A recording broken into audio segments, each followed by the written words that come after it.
Hi everybody! So I'm going to summarize your first essay assignment here. You can read your first essay assignment on page 118 of our textbook. And you can also read, well, okay. The actual essay assignment is in the module that's titled Writing Assignments and Resources. But then when you read that essay assignment, you'll see that it gives you a bunch of information and then refers you to page 118 of our textbook where the actual prompt for the essay appears. So the essay assignment is kind of in two places. I hope that's not too confusing. What I'll try to do here is clear up any confusion that I think you might have about the essay, explain what you're supposed to do, and walk you through the process that we'll go through as a class together. So if you're not quite sure what you're supposed to be doing for essay one, just sit back and listen, and I hope this helps it make more sense. So your first essay assignment appears in the writing assignments and resources module of our class, and when you read that, you'll see that you're referred to page 118 of our textbook. Our textbook on page 118 says, respond. Find an argument on the editorial page or op-ed in a recent newspaper. And by newspaper, the book means something like the Wall Street Journal or the New York Times or the Daily World or any newspaper at all. And it can be a physical print newspaper that you would pick up at a store, or it can be an online newspaper. It doesn't really matter. Often newspapers these days appear in both formats. So anyway, the book says, then analyze it, so the op-ed or editorial page, rhetorically, using principles discussed in this chapter. Show how it succeeds, fails, or does something else entirely. Perhaps you can show that the author is unusually successful in connecting with readers but then has nothing to say. Or perhaps you discover that the strong logical appeal is undercut by a contradictory emotional argument. Be sure that the analysis includes a summary of the original essay and basic publication information about it. And then in parentheses, the book says its author, place of publication, and publisher. So that's the prompt, and then if you read my actual essay assignment for you, you'll see that you're given a specific format that I want you to use for this essay, and I'll discuss that in a few minutes. But the assignment itself on page 118 asks you to do a rhetorical analysis of an editorial or op-ed page in a recent newspaper. So the first thing you need to do is make sure you know what an editorial is or what an op-ed page is. Basically, these are opinion pieces that appear in a newspaper, and they're written often by staff on the newspaper, and so there's a sample in your textbook that appears several pages before this assignment. You can probably hear me flipping through the textbook right now. So on page 106 of your textbook, there's this article by David Brooks called It's Not About You. And David Brooks is a writer who often contributes articles to the New York Times. I see him often because that's a newspaper that I read from time to time. And so he's a writer who tends to lean toward the conservative side, I believe, although he kind of is a little more centrist than some writers who lean toward the right. So if that gives you any context for who he is, he's a professional writer. He tends to lean right of center a little bit. His writing appears often in the New York Times, which is a left-leaning paper. So that's kind of interesting. And there's a piece here that you can read if you want to know, what does an editorial or op-ed piece look like? And then what you should be doing in this essay after you find an editorial or op-ed page is discuss, oh gosh, you just heard my phone ding, didn't you?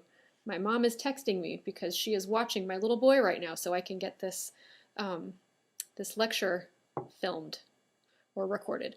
Anyway, I'll silence my phone. Sorry, bad teacher there for a moment, huh? So what you should be doing in this essay is discussing, using the principles in part one of your textbook, whether you think this argument in the editorial or op-ed piece that you've selected succeeds, whether you think it fails, whether you think it does something else entirely. So what is the effect of it? Does it work as an argument? Do you find it convincing? Why or why not? And try to use the language that you're given in part one of the textbook. So you can focus on logos, pathos, and ethos. You can focus on emotional appeals. You can focus on reasoning. You can focus on whether the writer kind of constructs his or her ethos appropriately. Whatever you want to focus on from part one of the textbook, you can focus on that. If you think that the writer is guilty of logical fallacies, by all means point that out. I would be excited about that. probably weirdly excited. I maybe shouldn't go into it. Anyway, so pick it apart and discuss whether you think it succeeds or fails. So in other words, what you should be doing in this essay is analyzing the author's rhetorical choices, and don't let that term scare you. It just means the choices that the author makes to make a point, basically. The author's strategy for making that point. Do you think this strategy works, or do you think this strategy doesn't work so well? And try to explain in the language of part 1 of our textbook why you think it works or doesn't work. Why you think it works or doesn't work. I don't know whether that sentence came out grammatically, but I hope I got it in the end. So anyway, if you want an example of what this kind of writing looks like, the kind of writing that you're going to be doing, you can look at the sample student essay that follows David Brooks's newspaper editorial. This appears on page 109 of your textbook, and it's called Understanding Brooks's Binaries. So Rachel Kolb, I don't know if she's a real student or not. Does the book say? Oh, okay. So she says she's a high school and college student. So evidently she was a high school student first and a college student next. Maybe she was both. I don't know. Anyway, this is a sample student essay. What Rachel Kolb is doing here as a student is she's analyzing David Brooks's editorial, just like you're going to be analyzing an editorial. So this is a good model to look at if you're thinking, what should this thing that I'm writing sound like? What kind of stuff am I supposed to be focusing on? I want to see an example. This is a good example to look at. So I'm going to ask that you use this specific essay structure to make things easier for yourself. So often in the class, I won't prescribe a specific essay structure that you have to use. I'll leave things a little more open.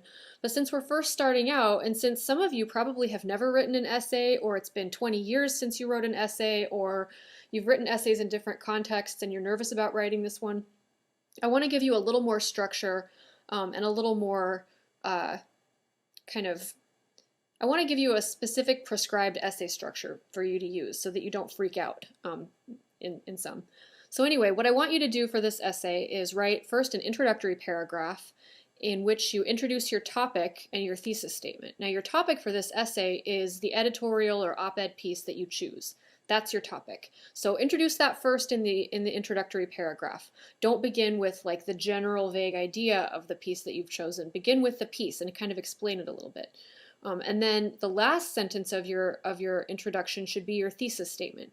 And your thesis statement is the main point you want to make in this essay about the rhetorical strategies of the op-ed or editorial piece that you've selected. So you might not really be sure what your thesis statement is until you finish your essay.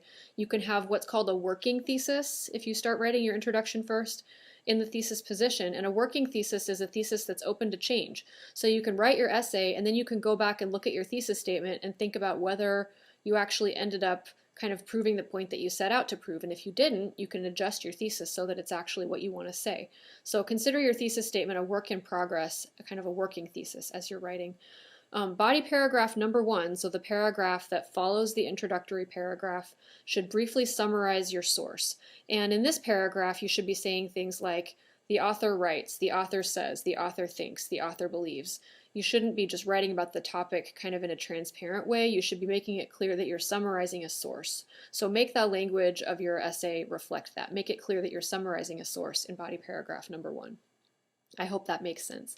Body paragraph number 2, so paragraph 3 in your essay, should explain the rhetorical tactics used in the source. So in this paragraph, you should be exploring what part 1 of the textbook introduces you to. So you should try to explicate what kinds of rhetorical choices the author is making. So is the author using emotional appeals? You can explain that if the author is. Is the author using logos? You can explain that if the author is. Whatever you think the author is doing, explain that in body paragraph 2. And then in body paragraph 3, you should explain what you think the argument achieves. So this is the place where you explain whether you think what you showed the author doing in body paragraph number 2 succeeds or fails. Does that make sense? So you can't answer me. Ha, this is weird. In body paragraph number 2, you're explaining what the author does, and then in body paragraph number 3, you're explaining whether you think that works or doesn't work. So is the author successful? Is the argument convincing? Is the argument, does it not work because of some fallacies, or what's going on? And then lastly, the fifth paragraph of your essay, here you should tie your ideas together. This should be a conclusion. You should tie your ideas together, reinforce your thesis statement, conclude your essay.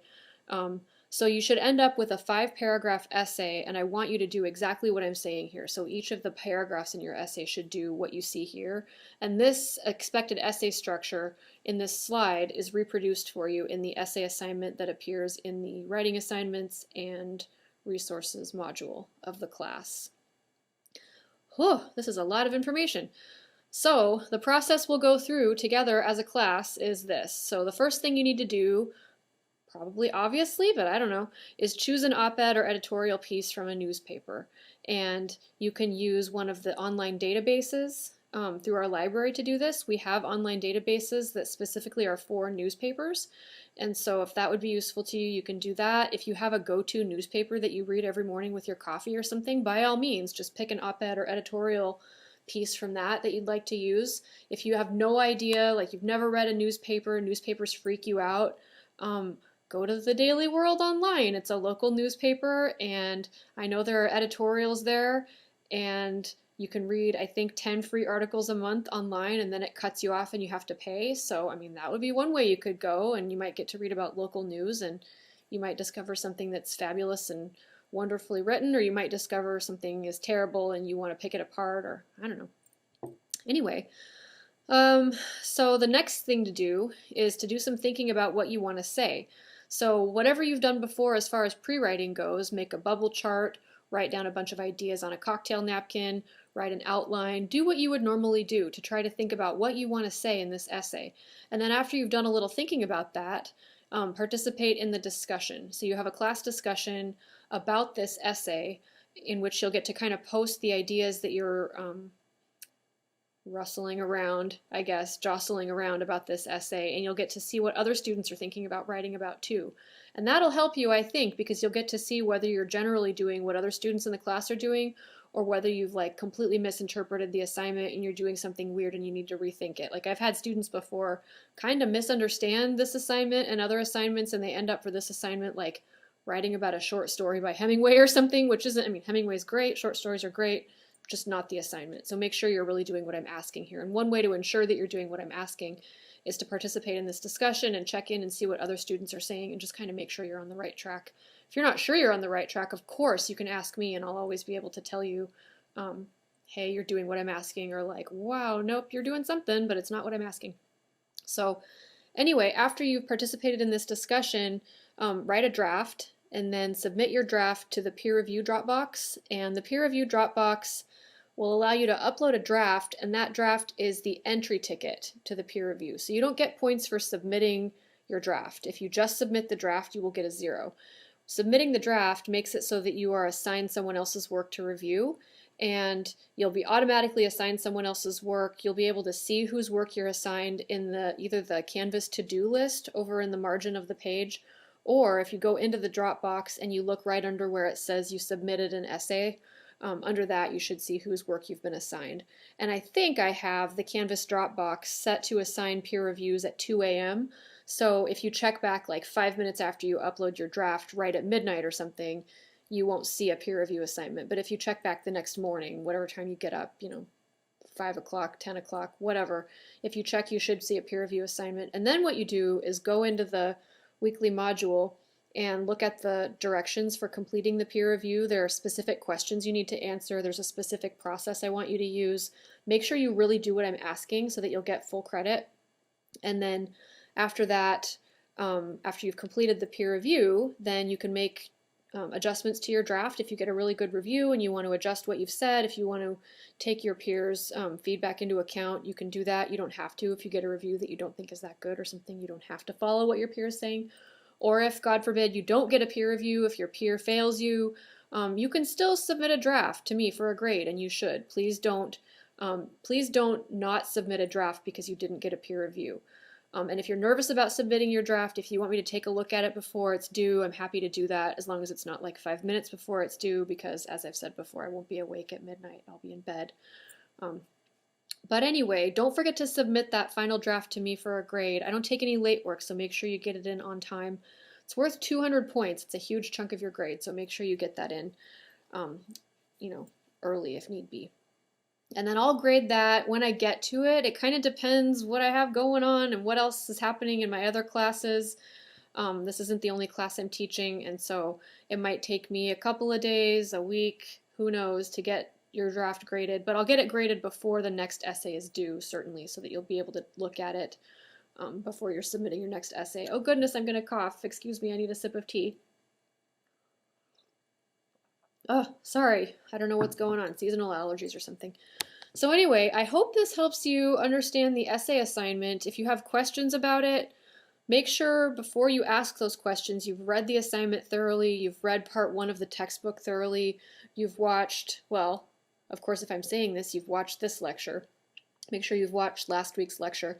And then if you still have questions about this assignment, please direct them to me. I'm happy to answer them. I hope you find this kind of fun. I mean, I hope you enjoy it. I hope it's useful for you. It'll be kind of laying the foundation for our next essay assignment. So hopefully the quarter will be, hopefully the quarter is going well for you.